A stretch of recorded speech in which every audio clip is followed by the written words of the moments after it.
Ngayong gabi po, naisipan po naming magluto ng kwek-kwek at lomi. Ito po yung magiging hapunan namin. At ito po yung aming mga ingredients. Una po naming niluto ay kwek-kwek.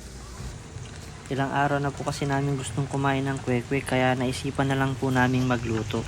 At ito naman po tayo sa lomi. Sinalang na po namin yung sibuyas, bawang, tapos karning baboy. Tapos sangkutsahin lang, lagyan ng tubig. Tapos ilagay na po natin yung mga ingredients. Ito, sayote. Tapos yung carrot. Isunod naman po natin tong pansit lomi. Tapos pagkatapos po nito, haluin lang po natin ng konti.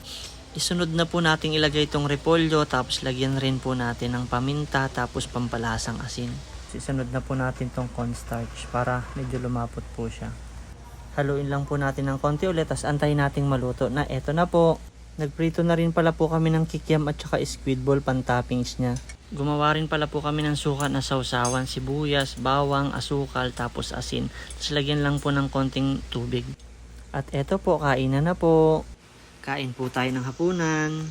Mapaparami na naman po yung kain namin ito ngayong hapunan. Pati tuloy si Bunso na pahigop ng sabaw ng lomi, mukhang nagustuhan din niya. At eto lamang po ang ganap namin ngayong gabi. Maraming salamat po sa panonood.